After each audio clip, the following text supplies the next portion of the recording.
Muchas gracias. Yo fui informada que no hay una traducción, por tanto voy a torturarlos con mi portuñol. Okay.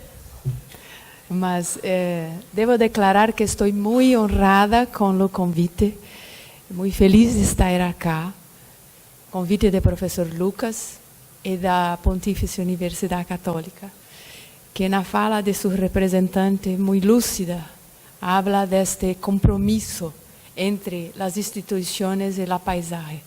Isso é para nós, em lo momento específico que vivemos em Brasil, um alento, uma coisa maravilhosa. Okay? Vou falar de uma experiência. Amanhã vou falar um pouco mais de meu percurso. Então, vou falar dessa pesquisa. A Universidade Pública em Brasil é colocada em um tripé. O primeiro é a ensinança, grado e pós-grado. A segunda é a pesquisa. E o terceiro é a extensão. É colocado claramente que a Universidade Pública deve fazer sua pesquisa, ou boa parte de sua pesquisa, voltada a la população. É uma missão. Okay? Este projeto em específico não está exatamente neste quesito, e ele surge da parceria entre o Instituto Bardi, já vou falar um pouco mais dele, o Instituto de Arquitetura e Urbanismo da USP, da Universidade de São Paulo, de São Carlos, que é o campus de interior do estado, e a Get Foundation, que é o sponsor, quem financiou esta pesquisa. Ela reuniu um pouco do instituto, antes de dizer quem reunimos. Estão a ver Pietro Maria Bardi e Lina Bobardi, em final de vida. O instituto foi fundado em 1990 para divulgar e promover a cultura e as artes brasileiras do Brasil e no exterior. Foram dois apaixonados por esta cultura brasileira. Em 95, a Casa de Vidro foi doada por Bardi. Lina havia falecido em 1991 para servir de sede ao Instituto.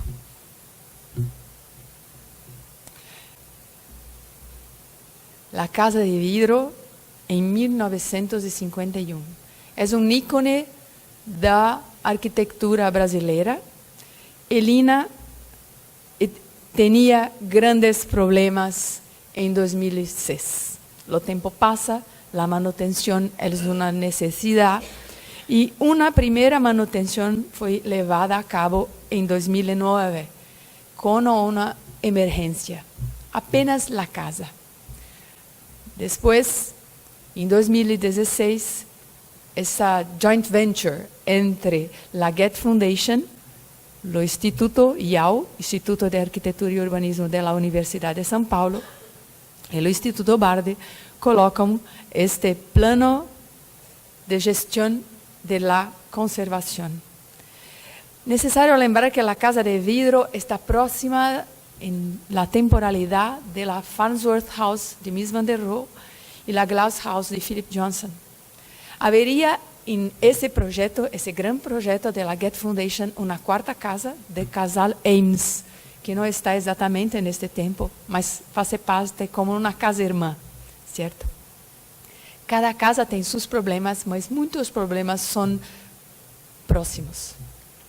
Oh, não, acá.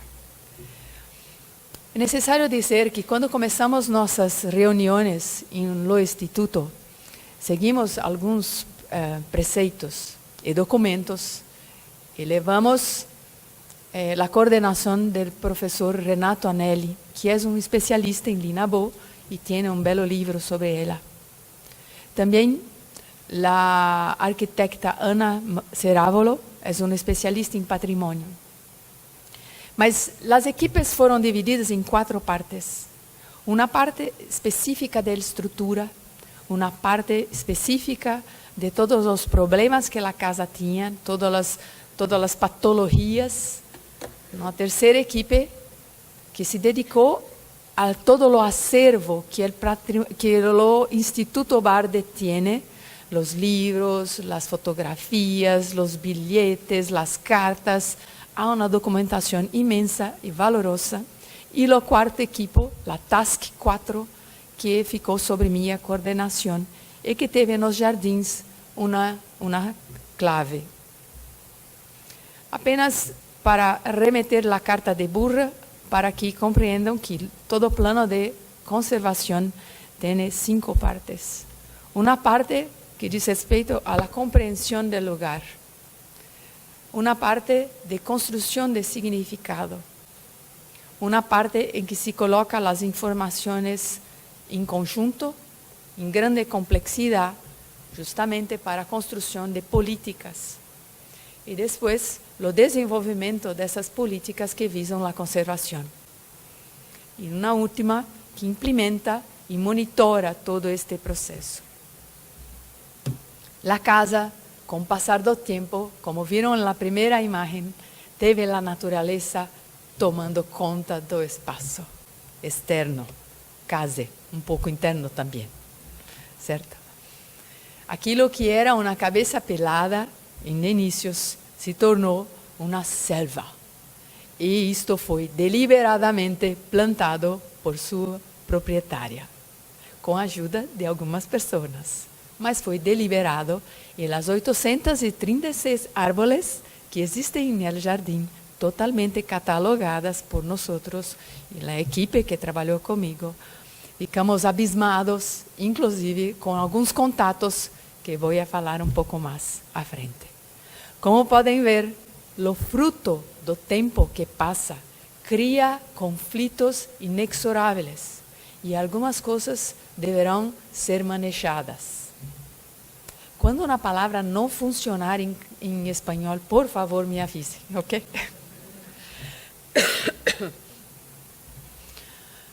Pois bem, mostro várias intercorrências e depois vou mostrar com mais vagar uma das chaves abertas, que é essa que habla do conflito entre vegetação e coisa construída. Esta é uma parte muito linda, a parte dos fundos, a parte em que Lina fazia suas receitas, sua culinária, o forno de pão, o forno de pizza, ligada a uma horta, uma beleza. Vou falar sobre isso também. Porque uma das coisas mais interessantes que vai surgir desse plano é justamente a perspectiva da casa-museu, que certamente todos vocês conhecem, por exemplo, as casas de Neruda, em Chile. Sim? Essa perspectiva da transformação da fundação em uma casa-museu, mas que também pode funcionar como um espaço dispositivo, é um desafio e é o que a fundação deseja. Ela quer ambos. Quer que as pessoas possam visitar pouco do cotidiano do casal, casal muito especial, e ao mesmo tempo, de vez em quando, os muebles são movidos e temos um espaço expositivo. É uma coisa muito híbrida e muito móvel. Como podem ver, toda a situação de manutenção é dramática. Mas começamos por começo, certo? Esta linda casa, que é possível ver o skyline ao fundo. Eu vou mostrar para vocês onde isto fica, em São Paulo. Um belo casal, no pós-guerra, resolve vir ao Brasil. Devemos compreender que deve ter sido um período muito complexo. Final de guerra, tu decides emigrar. Vou à América do Norte ou à América do Sul? América do Sul, naturalmente. É muito mais caliente, os franceses já eram malucos por nossa tropicalidade e escolhem o Brasil. Vêm e constroem a Casa de Vidro neste lugar, um promontório, uma colina, que faz parte de um processo que já volvo a ele. Antes queria fazer drops, uma coisa rápida. Isso é a cidade de São Paulo. Como podem ver, a cidade de São Paulo tem morfologias muito distintas. Esta cá é a morfologia do triângulo histórico original que está entre 3 igrejas, São Bento, São Francisco e a Catedral de São Paulo, e tem um aspecto muito blocado, sem recuos, e está entre dois rios. Acá, o Tamanduateí, que vai desaguar em Tietê, e acá, o Anhangabaú, que nesta época já permanece tamponado. O que eu gostaria de destacar nesta imagem, em que em 1930 eles chegarão depois do pós-guerra. Esta é uma São Paulo que eles vão um pouco tomar pé. Este é o primeiro rascacielos de São Paulo, o Martinelli. E havíamos um Central Park instalado e plantado e que perdemos, porque nossa tradição é de destruição. Dentro de um campo hegemônico normalmente ligado à palavra progresso, modernidade, vamos fazer a ficha andar, a fila andar. Gostaria de que prestassem atenção neste lado acá, que começa aqui, que é o Anhangabaú. Graças. Sim. O Anhangabaú. Então, acá, aquele promontório naturalmente defensável, onde as coisas são mais bloqueadas, e o plano de Prestes Maia, que é um prefeito que foi a estudar em Paris, e vejam o que traz, todas as coisas de Renard, todas as circunferências que se colocam, e o Anhangabaú, que estava acá, o bloqueado, o primeiro dos parques, o segundo dos parques, em 45, muito próximo da chegada do casal, temos o protagonismo do auto. Se foi o parque, e os autos tomam toda a questão, e o rio não sobrevive, a não ser quando chove a chuva. E estamos en el trópico, la agua vem acá. ¿Sí? Eso es un conflicto criado que voy a volver amanhã en mi conferencia. Mas quería mostrar ese aspecto que tiene São Paulo prodigiosa já, com quase 4 milhões de habitantes neste período. Este é o parque, atualmente é uma pasta de viadutos. Volvendo a Lina e Bardi. Este aqui é o rio Tietê. Este aqui é o rio Pinheiros. Tem um aspecto ou um registro especial. Não correm para o mar, correm para cá, porque correm para dentro do estado de São Paulo, desaguam no rio Paraná e suas gotitas terminam acá. ¿Sí? Ok. As águas nos unem, é inexorável. E temos aqui gravados a cobertura alivial, toda esta parte, naturalmente inundável, e o Morumbi, que é o bairro onde a casa de vidro será construída, é acá. Percebam o projeto, hecho por Osvaldo Bratke, um expoente de nossa modernidade, mas com forte influência do modelo cidade-jardim. Excelente arquiteto. E percebam que nesse vai e vem de ruas que salvaguarda algumas nascentes, neste promontório que olha para o outro lado do rio, temos a casa. A casa que foi fortemente fotografada e publicada. E sua garota propaganda era Lina. Sim? Vem essa imagem, pode-se ver do outro lado do rio acá, nas origens. Nossa garota propaganda. Sim? Um registro importante também de ser colocado é que foi sendo construído ao longo de nosso trabalho, era conhecer a qualidade de formação que deixava Lina em um outro lugar que não era o lugar da modernidade brasileira, estrito senso, ou aquela que é mais conhecida. É uma figura de viragem. é uma figura que sempre teve as questões da natureza, ou as questões da população, ou as questões... Ela é um ponto fora da curva, como se diria em português. E existia um ideal de congruência entre esta natureza e a própria casa. Ou seja, está em las cartas que escreve a Bardi, quando Bardi está comprando todas as obras sensacionais que temos no MASP. Ele estava em Itália comprando no pós-guerra todas essas obras e escreve, o ano de 56 passa inteiro em Itália e na Europa, e tem uma correspondência sensacional entre ambos. Uma arquitetura natural, não limitada a priori, uma arquitetura aberta, que aceita a natureza, que se lhe cerca com prudência, que busca mimetizar-se com ela como um organismo vivo, uma arquitetura que lega a assumir algumas vezes uma forma quase mimética, tal como uma iguana tendida sob pedras bajo o sol. Arquitetura e natureza, ou natureza e arquitetura. Vejam que a postura é muito distinta do que será boa parte da arquitetura brasileira. Trouxe alguns contatos, porque boa parte de nossa produção se liga aos contatos que temos, né? E esse time de estrangeiros que vive a Brasil se encontra e faz excursões por lo litoral de São Paulo.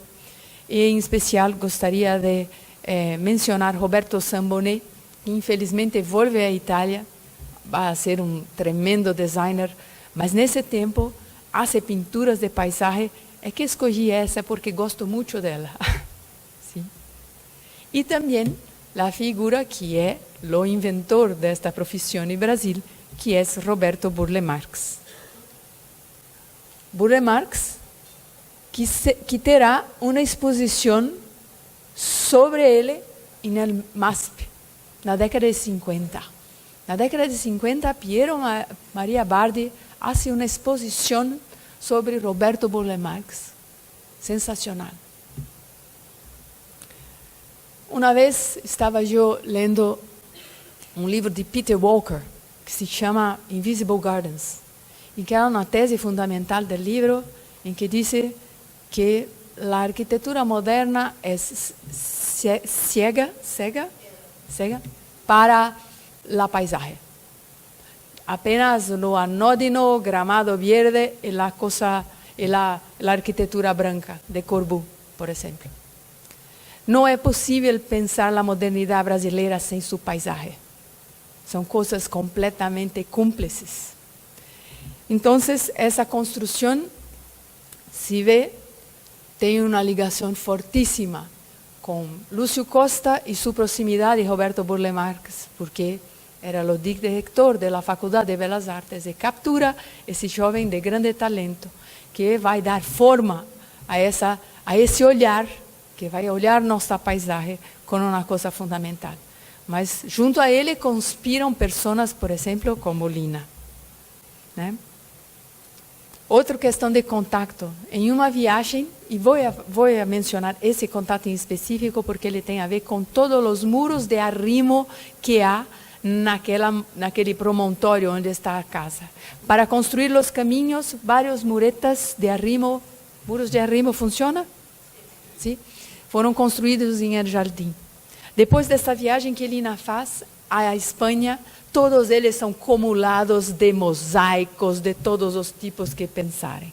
É possível, e previmos assim, realizar um percurso em Jardim que vai olhando esses muritos. Ok? Agora, passo a uma questão um pouco mais técnica de como foi implementado o trabalho.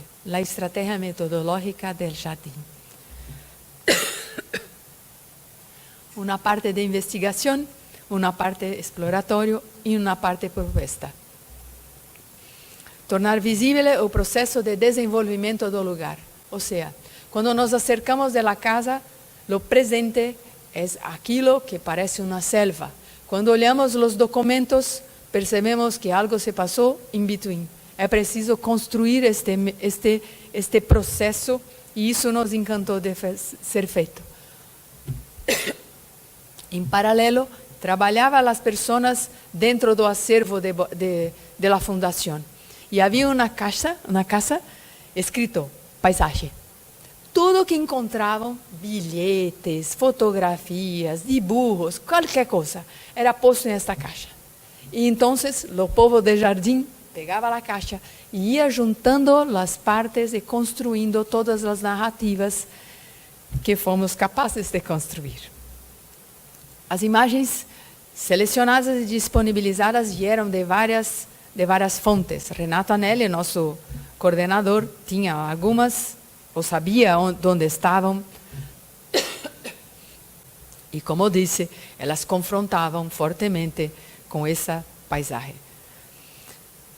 Documentos pesquisados, publicações em revistas e artigos científicos, tudo foi mapeado e levantado. Relação dos documentos pesquisados em relação aos livros de botânica. Esta mulher fantástica tinha muitos livros de botânica. Ou seja, não foi capaz apenas de produzir o MASP. Gostava de toda a nossa botânica. Livros de Amazônia, livros de árvores, livros específicos de botânica. Tinha todos. Outras coisas, desenhos. Era uma desenhadora prodigiosa no sentido de uma quantidade e uma vontade de desenhar como os chicos. Expressa em suas cartas uma vontade de tornar isso acessível. Todas as fotos deste processo foram catalogadas e colocadas cronologicamente. Os documentos que foram manuscritos foram transcritos e feitas as anotações. Havia também listas de compras relacionadas ao jardim, que mudas haviam comprado, que ano haviam comprado. Trabalhei com 2 equipes sob minha coordenação, 2 escritórios. Um deles, específicos de engenheiros agrônomos, que isso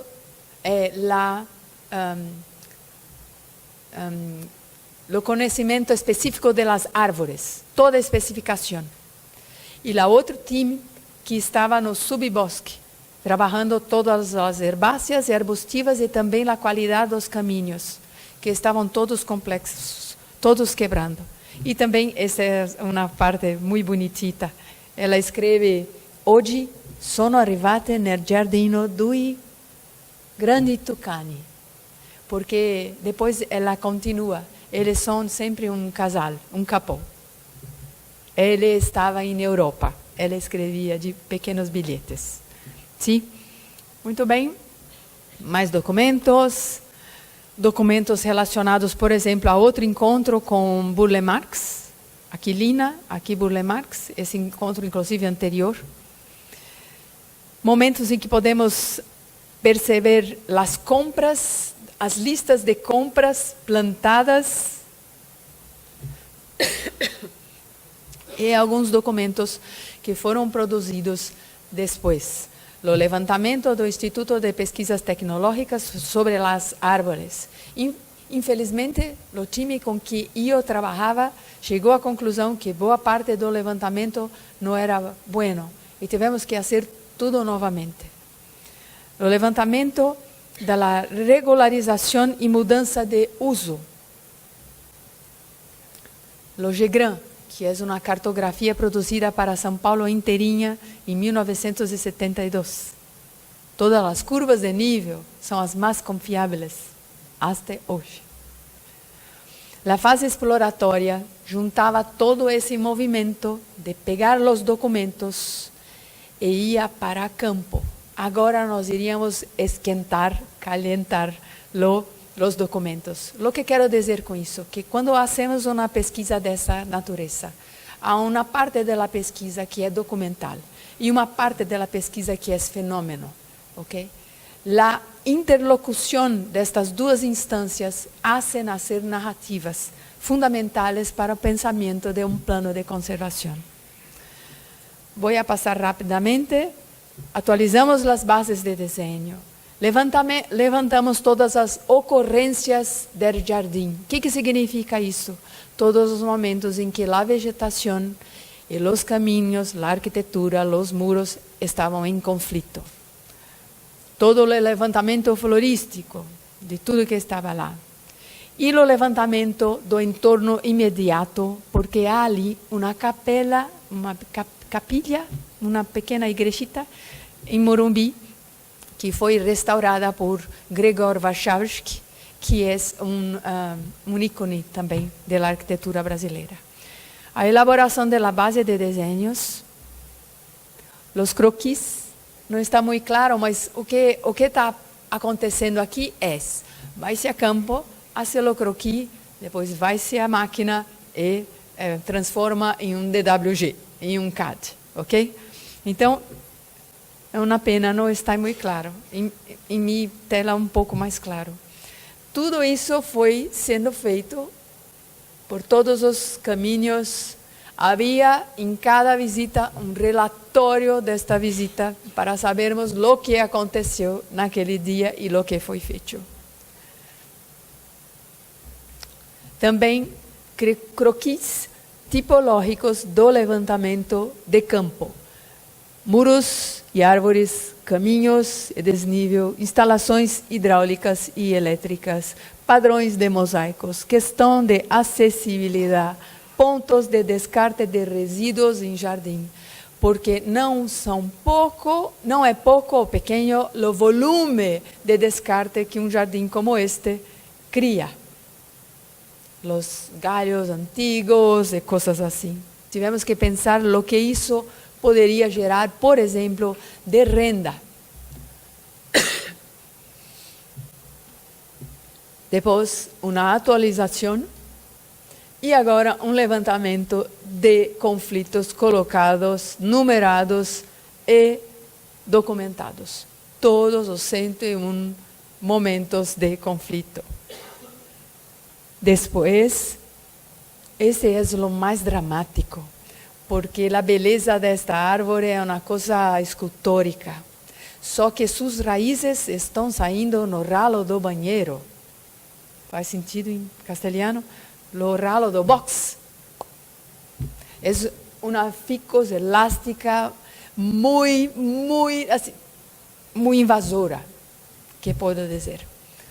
E os próprios agrônomos e botânicos que nos acompanham disseram ou uma poda severa ou uma poda severa. Está colocando em risco a integridade da casa. Mas isso vai causar uma controvérsia enorme, ok? Estamos construindo uma bomba. Sempre há uma planta-chave, a fotografia que remete e um laudo, um pequeno laudo desenhado. Para os caminhos, a mesma dramaticidade. O tempo passa, a manutenção deve ser feita. A qualidade da manutenção ainda está em processo, mas o que fizemos, isso que vem, é o levantamento, o processo de leitura e as possíveis invenções de futuro para esse lugar, de uso e de manutenção. Em relação às áreas edificadas, em específico, espécies arbóreas, as que ficam, as que serão necessárias a ser o manejo. Isso que vem aqui à esquerda é o pequeno ateliê, porque há um momento em que Lina traz seu estúdio para próximo de sua casa. Está envelhecendo e não quer mais pegar o trânsito de São Paulo antes de chegar em seu escritório. E quando lo hace em telhas de barro, funciona, e com madeira, era uma linguagem completamente diferente da casa de vidro. Há inclusive um testemunho dela, que esse era o material que ela gostaria dali para frente. Sim? O plaqueamento. Provocamos todo un plaqueamiento nuevo. Lo primero, plaqueamiento de las árvores, la colocación de la plaquita do IPT, do Instituto Tecnológico, foi colocada uma segunda plaquetita pelo time que estava sob minha coordenação, fazendo nova especificação.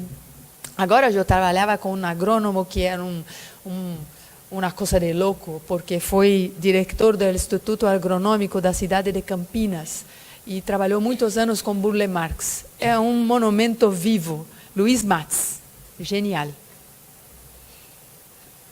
Ando mais rápido, tem muitas coisas. A tabela de espécies arbóreas, a localização final.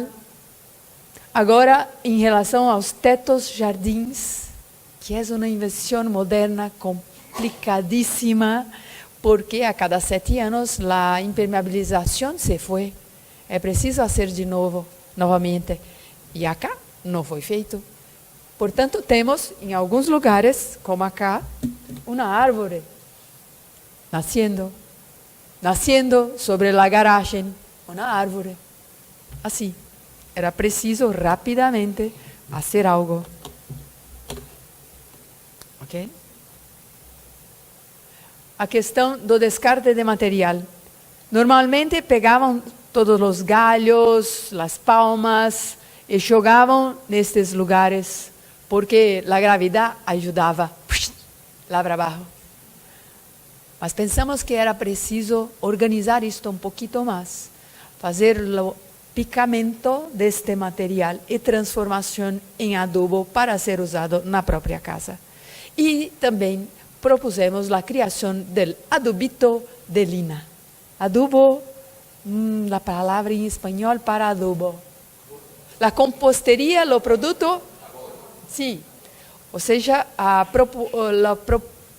se propôs um local de venda de mudas que estão presentes na casa com a composteria também. Esse é um dos produtos finais. As ocorrências do jardim ligado a mosaico. Olhem, esta é a numeração que vai gerar a planta clave, que vai gerar o percurso de parar e mirar todo o trabalho com o mosaico hecho por Lina.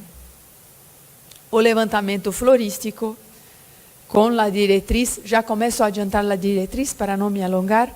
Todo o levantamento florístico tem uma diretriz básica que é o enriquecimento, porque não temos muita variabilidade e gostaríamos de ampliar o leque de espécies. Onde estamos? Os fidodendros,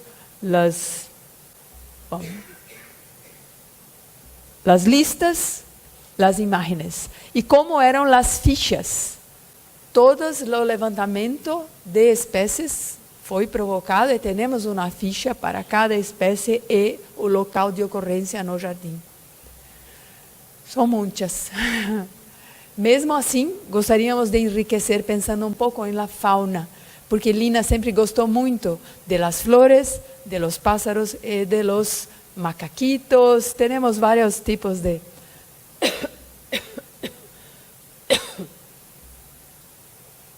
Organizamos também um herbário. Um herbário, estão vendo uma coisa que é como um chiste. Fizemos o herbário como manda o figurino, mas também fizemos um xerox de las folhas e fizemos uma exposição. Justamente em la sala de la casa. Las marantas, tudo foi xerocado também. E também o acesso, há um acesso possível aqui na casa, caminhando, descoberto pela mais valorosa de nossas pesquisadoras, que se embrenhou em los matos e achou essa possibilidade de gerar um percurso, um caminho entre a casa e a capela que Gregor Warszawski realizou o restauro. É uma capela do barroco brasileiro muito antiga. Acá o levantamento do entorno da residência, acá o caminito, que em nossas proposições procuramos dizer, há aqui uma potencialidade interessante, E pensamos então em expandir a perspectiva da casa, porque os jardins ganham então uma prerrogativa de serem de fato um parque municipal. A capelita e o muro que tivemos que ser valentes para pular. Mas uma coisa, a questão das acessibilidades, que são complicadíssimas, porque é muito alto. Essa questão gerou 3 projetos distintos que agora estão em muitas conversas, porque o que parece que vai acontecer é surgir um grande elevador, sim? Que daria acesso direto a este patamar, porque a casa é completamente não acessível. Não vai ao primeiro piso sem passar por uma escada. É impossível. E grandes discussões sobre o que fazer. Não temos tempo, senão contaria algumas coisas interessantes. Sim? E, finalmente, a consulta ao plano de desenvolvimento estratégico do município de São Paulo, de modo que pudéssemos colocar algumas prerrogativas distintas de uso para o local, porque está em uma região estritamente residencial. E temos que colocar ali coisas para acontecer, porque o patrimônio não sobrevive sem visitação. Déjame ver, penso que aqui são os parâmetros e os estudos acerca disso, exaustivos para troca, para negociação com os secretários, em que tipologia que podemos estar, e a fase propositiva. Contei de spoiler, como diz minha filha, de spoiler de algumas proposições, então vou só pensar que esse tipo de ação não é uma coisa e depois outra coisa. As ideias de como pode ser vão acontecendo conforme a pesquisa vai acontecendo. E as coisas se alimentam.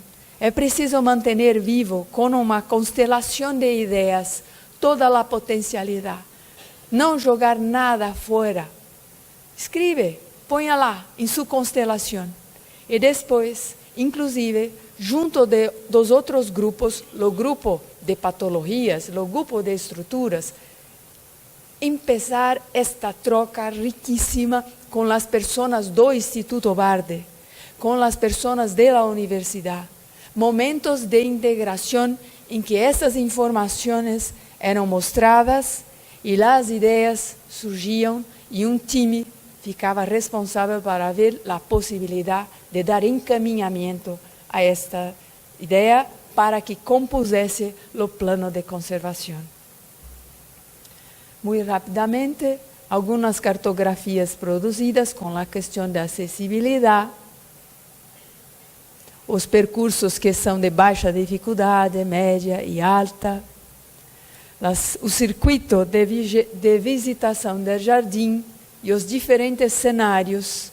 Tudo isso é acompanhado de dibujos, ok? Estou mostrando mais as tabelas. Essa é o manejo, o que vai sair, o que vai ficar, o que pode entrar para enriquecer. E cenários também, para que pudéssemos conversar com os outros parceiros. Uma pena que está tão pequenininho. Desculpem. Essa é a planta clave de enriquecimento de vegetação do subbosque, com a presença das coisas que são incríveis em los trópicos. Um pouquinho maior para os botânicos. Mas deixo lá a apresentação com Lucas para depois poderem se interessar, verem. Esse é o enriquecimento, porque inclusive com a retirada de algumas árvores, abríamos clareiras e poderíamos introduzir uma vez mais as questões de floração que eram tão caras à Lina. A casa era sempre cheia de arranjos, de flores. Ela gostava muito de fazer esse tipo de coisa. E também a floração da batata. Ela tinha sempre uma batata com folhas no meio da sala. E a recuperação e qualificação das coberturas, as jardinadas, os tetos jardins, com a especificação de uma tecnologia que ficaria menos complexo destruir e fazer uma vez mais o jardim. Promovemos um encaixe de pequenas caixinhas e assim a manutenção seria melhor. A questão do mobiliário, a criação das rotas, os desenhos que falei dessas rotas, algumas passarelas seriam elaboradas, outras foram vetadas. Esta cá, por exemplo, saiu e a ideia do elevador neste ponto surgiu, dando acesso direto a esse platô. Mas vejam, e a ruta na direção da pequena casa, esta parte acá é uma plaza. Portanto, existe a possibilidade de visualmente unir esses dois verdes imensos e fazer esse passeio, esse caminhar até a capela. Penso que esta é a minha última imagem. Não, uma imagem de Lina. Ok? O que eu gostaria apenas de testemunhar, que este percurso foi um percurso riquíssimo, com pessoas absolutamente responsáveis e comprometidas, um equipo lindo, e fico muito feliz de poder ter tido a suerte de acompanhá-las. Gracias.